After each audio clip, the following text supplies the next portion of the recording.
Yeah, just want to update a couple of injuries. Bo Bueller, our starting quarterback, had a non-fracture dislocated ankle, which only occurs in about 1% of ankle injuries. It's considered a taekwondo type injury. So his path to recovery is TBD, to be determined. So we're doing everything we can. There is no surgery, and there is no broken bones, but there was a dislocation that had to be corrected. And we're working towards recovery then. Don't know what the timetable for his return would be. Brett Norfleet is considered day-to-day after a separated shoulder in the game, and we are working to strengthen that shoulder, and his progress will be updated on the SEC injury report. So with that, I'll open it up for questions. All right, first up, we have Caleb McAndrew of the Columbia Tribune.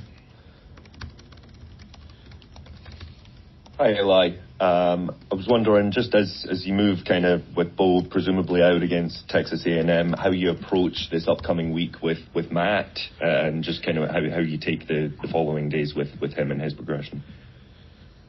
Yeah, we just get him the work and practice that he needs. I think one of the best things we do is develop our players in our program, whether we're talking about Monday Night Football, whether we're talking about three-spot throughout fall camp, whether we're talking about making sure that he's getting reps during the practice week. I think that's why he performed as well as he did. And so this week it'll be continuing to do that with him and Brett Brown.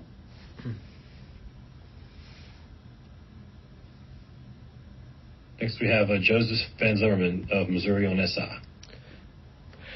Yeah, Eli, on that, I'm just kind of wondering, after taking a deeper look at that Vanderbilt game, what you thought of how Matt performed, and then also just has there been any benefit to the fact that Matt has been able to get maybe more reps since becoming the backup after Sam went down?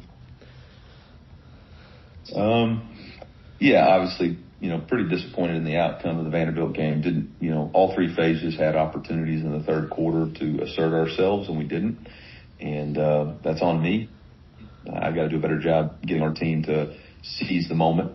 And whether that's through coaching decisions or whatever, we just got to be better there. I thought Matt did an excellent job in the game, outside of the one turnover, which ultimately is on me for putting him in that situation. He did everything he could. He gave us a chance. Last throw hits the goal line. I don't know how many inches short of the goal line. So played confident, played well, and continue to work. And again, like I said, I think one of the best things we do in our program is a developmental program and give people opportunities to improve. And he's done an excellent job in working those reps. And, we'll see those dividends, whether it's now or in the future. We'll see the dividends of the seeds that we've sown in reps.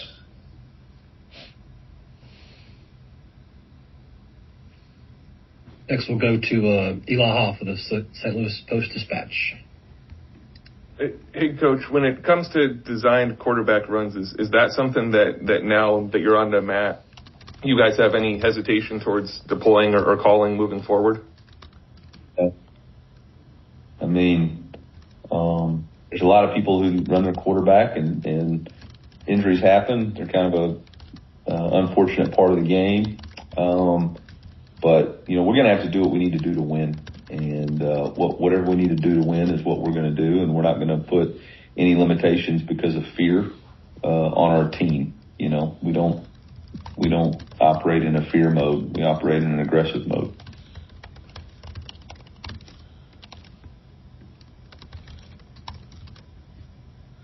Next, we'll go to Cody Godwin of Power Mizzou. Hey, Coach, kind of along those same lines, how do you feel Matt has progressed just in terms of grasping the playbook? Yeah, I think pretty well. I mean, he's had, the last 8 weeks of opportunities to be the number 2 and get the reps. And, we do a 2-minute drill every Wednesday, and he's gotten every single one of those. We do Dirty Show every Tuesday with noise. He's gotten every one of those the last 8 weeks. So, he's prepared. Obviously there's only things that occur in games that he'll learn from, and we don't expect him to be perfect. But we're very excited about his opportunity. I've been adamant about Matt being the future of our program, and he just gets a chance now to step into it early from an experience standpoint, and he's got a really good defense to lean on. We got to play better up front for him, and we got to continue to find advantages in special teams and clean that area up so that he doesn't feel all the pressure.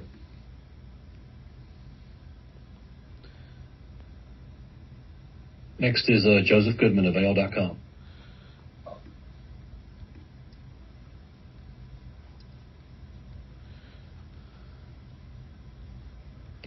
Go ahead, Joe. Just unmute your line. Sorry about that. Coach, first I want to say sorry about your quarterback. He's been a lot of fun to watch. I have a Halloween-related question. Are you familiar with Friday the 13th? Yes. So you know the character Jason, okay? So on the NIL market, who would have more value, Jason or a werewolf? Yeah, I got no idea. Think it through. Yeah, I'm thinking it through. Probably the uniqueness of a werewolf would give you more NIL value. I think the uniqueness of the werewolf. You have to pay him less too, right? No, I would think you'd have to pay the werewolf more because he's unique. So, okay. The more, right. Yeah. Great answer. Good luck. Thanks. We have a follow-up from Cody Godwin. Hey, Coach, I know you mentioned that Brett Brown, is he the backup to Matt moving forward, or what's the quarterback hierarchy look like now that Matt's number one? Yeah, Brett's number two. Cool. Coach, we'll wrap you up with Steve Moulton on WZZN. Hey, Coach, hope you're doing well today. I wanted to ask about this week in particular. What is the game plan of what you've already accomplished and the rest of the week for your team this week, Coach? Yeah, bye week goals were really simple. We wanted to continue to sharpen our edge, energy, details, grit, emotional consistency, and how we practiced and worked out, focused on the fundamentals. The second thing was to get healthy, to get our bodies rested for this stretch 4 run, and then get ahead on A&M. So, that's what we're doing. Our coaches, are spending quite a bit of today on future opponents, and we'll have a practice today on future opponents, and then tomorrow we'll shift gears and get into A&M.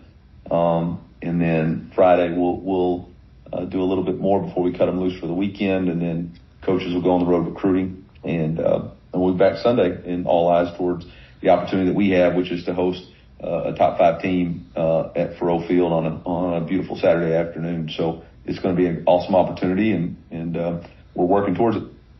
You mentioned about your defense in particular and what they need to do step-up wise, but Trotter in particular, what has fueled him this season to play at such a high level for you, Coach? Well, I think it's just the right fit. I think the combination of great coaching with Derek Nicholson, I think he's done a really good job of freeing his mind and letting him play downhill. I think it's a combination of a front four that does an excellent job creating disruption. And then obviously Josiah does a great job of studying tape, knowing what to expect, and then it brings a physicality to him at the point of contact. I think he's absolutely one of the best linebackers in college football. And, we're going to need him and the whole defense to continue to bring it in the next 4 weeks. Thank you, Coach. Yep. Going to be all for today, Coach. Thank you.